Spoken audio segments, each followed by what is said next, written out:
As you can tell by the title, I am not lying when I say this. I actually might quit Tower Heroes if some things do not change. I have not uploaded in pretty much 3 weeks because there's been nothing to do, and I don't know why, the devs think, weeklies are content.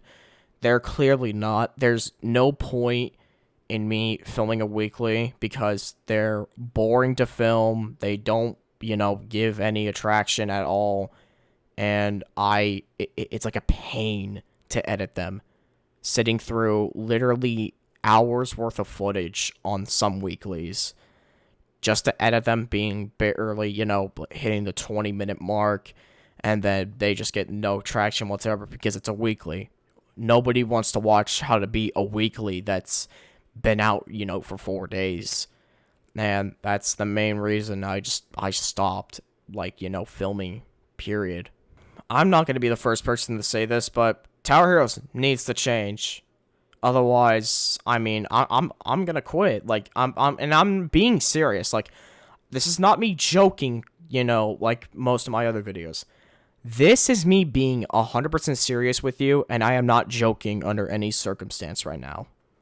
What I have is some reasons that I've managed to come up with in probably about 10 minutes sometime last week. I literally wrote them down, and yeah, I'm going to be talking about them in this video because I literally have nothing better to do in this game. My first reason is how high levels aren't appreciated enough. I know this game is supposed to be, casual friendly. This game literally is casual friendly. The highest map is level 40. You can get there in about 2 days if you're, if you're that dedicated to the game and you actually know how to grind properly. 2 days max, maybe 3 if you actually take a break. But being honest, high levels, we don't get appreciated enough. And I'm not talking about, fame. I'm talking about, from a dev perspective. There is nothing good coming out of this game for anybody above level 100 because your end game, once you're at level 100, is a goddamn slot machine. It's crates, which it's now going to bring me into my second point. Crates need a goddamn leeway system.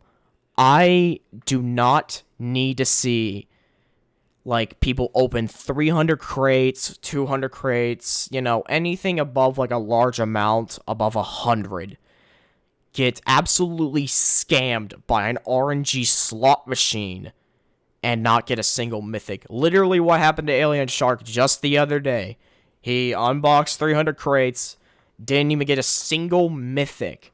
I don't understand what the problem would be if you, after opening maybe 50 or 100 crates, you are guaranteed a mythic of some sort. It doesn't even need to be a specific mythic. It can just be any of the 3, regardless of duplicates, okay? Because that would be so much more fair, especially if it's an event 1. Because event 1s go away after about a month and a half of being in the game, meaning those skins are no longer available to anybody until they come around next year, if the game is even alive by then. My third point is basically, whenever an event comes out like Halloween or Christmas, there needs to be content in those events, during those events, additional maps that actually come out. How about this? How about actually keeping the event maps around, past the event? They don't need to give the rewards, but they can be in, the casual rotation. Let people play them in casual mode, so that way, if they want to grind, they can grind those maps, or if they just want to play them for the hell of it, let them. It doesn't hurt anybody, and it sure as hell doesn't hurt the devs for them doing that. Back to what I was saying about events, there needs to be content during those events that isn't just a hero, a map, a crate, and the option to grind 6 hours a day like most of us. Trust me, it gets annoying pretty quickly, especially after what I went through in the Halloween event. That was actually painful to grind. My god, do I never want to do that again. Maybe, like, just at the bare minimum, release a map or something. Release content. Release updates in the middle of the event so people come back and have a reason to play the event once they've gotten everything. That's the point. This game literally has no replay value. Literally just release maps into, during the event, and people will come back to your game and actually play it for the event, even after they've gotten everything out of the event, aka the RNG system that is not guaranteed to give you all the things you want out of those crates. Technically speaking, you could never get them. Technically speaking, you would have to be very unlucky, but you could never get them. That's how bad it is.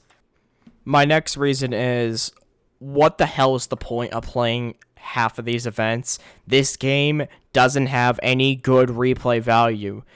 There are systems out there, just to throw one out, Battle Buddies, where, you're not gonna get the buddy, or I don't know, the minion, I guess. I haven't played the game myself, but you don't get those towers, or whatever they're called. You don't get those characters on your first try. You have to, play the map over and over and over again. Not excessively, but only, maybe like a 1 in 3 and a 1 in 4 chance of getting that character. Why would that not be a bad idea in Tower?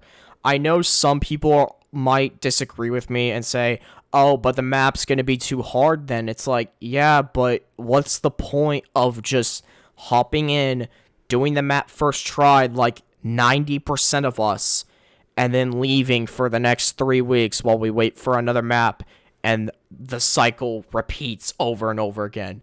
This is why this game is not fun for me to play anymore. Another complaint I have is balancing. Oh my god, stop balancing with abilities. It does not help under any circumstance, and it will never help. What was the point of the wizard ability? I'm gonna be honest. There is no point in using 13 wizards over 5 scientists. And I'm not talking about the buff, okay? Because the buff, it's meh. It's okay. It's not bad, but it's way too expensive. And it's honestly just a gimmick for sandbox modes, that way you can kill a boss quickly in there. That's all it is. It's nothing else but that. Literally, and I've done the calculations. 13 wizards is about the equivalent cost of like 5 scientists. Why would you waste another 8 slots for, something that is a lot easier to use, and it doesn't take up 8 limit slots? Now, you might be saying, oh, just use discount dog to counteract it. I doubt you're going to get plus 8 limit from a discount dog. I heavily doubt that will ever happen in real game. At most, you'll get about 4, and that's if you're lucky and you're actually communicating with the group. That's about it. You are not getting past 4. With the whole ability thing, I don't see, these abilities are not creative at all. Slime King. Oh, you summon the Slime King that has 7,000 health for 50 grand. What do you mean? 50 grand? And correct me if I'm wrong, but I'm pretty sure, doesn't it also increase in price after every use? I'm not sure if it does, but even if it doesn't, 50k for a 7k summon. Car Kid can summon himself 7 times. Not even that, like 6 to 7 times, maybe. And immediately do that, and Car Kid, is a one-time buy. If you want 7,000 direct damage towards a handful of units, maybe a boss, pay up 50k, pay up half of a +1 limit, pay up 5 Spectre buffs. Yeah, smart idea. And don't worry, I'm not even done yet. There is no point of, the magic boost thing that Wizard has, plus 10 damage. Oh, wow, that's such a good ability. It's not even the fact that it's, it's such a trash ability that costs way too much, and it's not even interesting. can you just not have like a meteor shower or something? Hell, how about you actually balance the characters that need help? Bebo, fix him now. Bebo needs fixing horribly. I don't understand why you have not fixed him. Because he's a moving tower means he misses like 90% of his shots. Like, he literally circles around the enemy. He just circles around them and misses.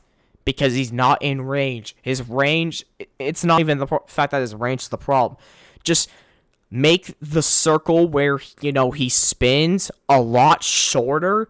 And make it to where, you know, he actually moves a little bit faster. And by a little bit, I mean like double the speed, if not triple. Because, dear God, that would actually be interesting. How about this? Like, let me give you an example of an ability that would actually be kind of okay. Hot Dog Frank, max level. He literally spins like a Beyblade and does a lot of damage. That is a good ability. Okay? And maybe it costs, you know, 20k to activate. That's, I mean, it's not going to cost 20k, but that's just an example coming straight out of my head as I speak. But yeah, make him, you know, spin a lot in circles, dealing a lot of damage. And yeah, he still has the area effect damage. That's... You know, that would help a lot with ad clear. There you go. Or, hell, even boss DPS. Another thing I think should, you know, be added to this game is, I mean, I don't understand what would be the problem if, you know, we had something called Endless Mode, which is, like, standard for pretty much every tower defense game that's ever been successful ever. Like, Endless Mode is a good thing. Maybe have it on like a 1 week leaderboard rotation. So that way people can actually have something to compete for and actually have rewards for it. You know, like just at the bare minimum goal, then maybe some XP.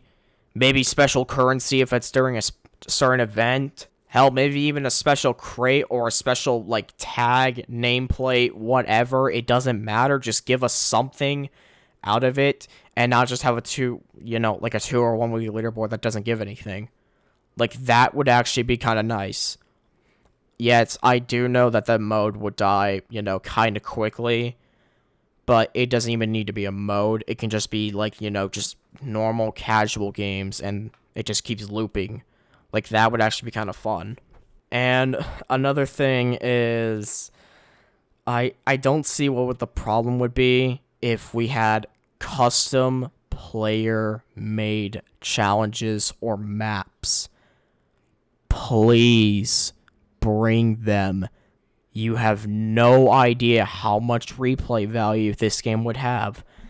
Now, keep in mind, I do understand every now and then there's going to be that one person who does a lag test map, and they're going to make a map that's like 1 square big, that's just a straight lane, and they're going to spawn like 20,000 electric airships and try to see if your PC can handle it. I don't know about mobile players. Your phone actually might explode if that actually happens, but we'll see. And, I mean, then again, you got to keep in mind that some levels that are made, you know, by higher levels, they're going to be hard for a reason. You know, they can summon their own enemies. It doesn't necessarily even need to be 1 through 40 waves or something. It could just be a 1 wave. Like, they can, you know, give us variety out of that. That would make this game so much more fun.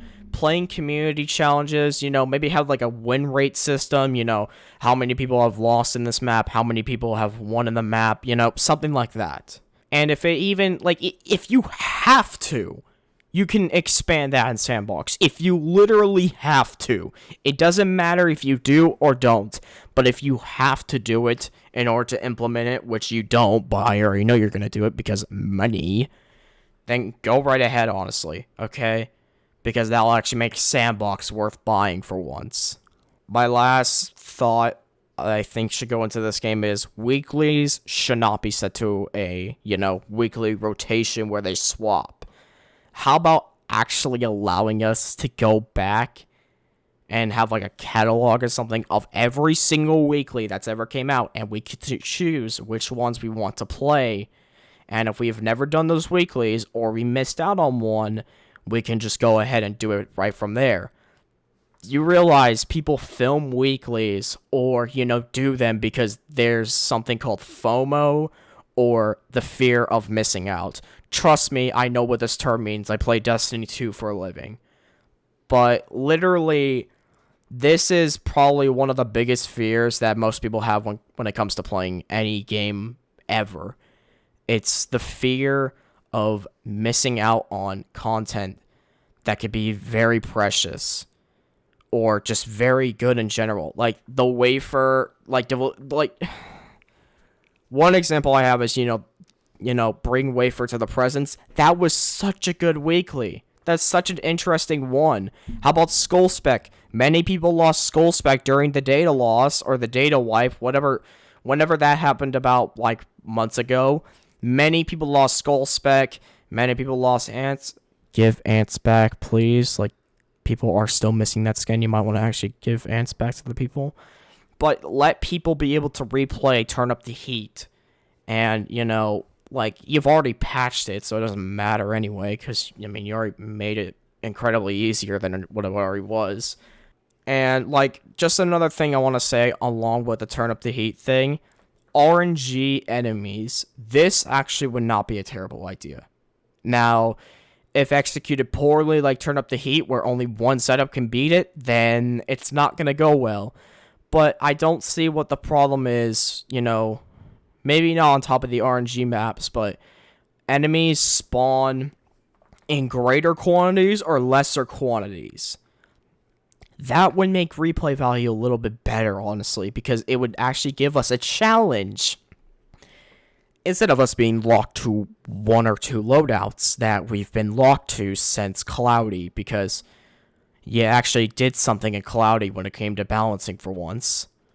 I know this is probably not going to reach out to any of the devs, and I know people are probably going to just jump by this video and, start, giving their own voices and their own opinions about everything, but this is just a hot take. I have literally not, rehearsed this or anything, besides, maybe a few jump cuts every now and then, but other than that, this is just me voicing my own perspective about what this game really is, and this game does mean a lot to me, and I don't want to see this game crash and burn, but honestly, it's starting to even look like that, and I don't want to be losing a lot of my following. So, honestly, Hilo, Smelly, if you're listening, take some of these things into consideration, please. Please. And get straight to it when, you see these. Don't wait until the game is on its last legs. Because, this game is on its last legs. If not, it's in the wheelchair already, about to be shoved off the cliff. Fix it now, because you realize your player base is not happy with this event. I know you may think the Christmas event was a miracle or a amazing, event overall, but weekly, the time-gated weeklies don't count for an event. They're time-gated, meaning you have a week to do them, and that's it, you're done. What's the point? If Harlow and Smelly are watching this, just take some of my stuff into consideration. That's all I ask. Anyway, that's gonna do it for this video. I'll see you guys in the next one. Peace.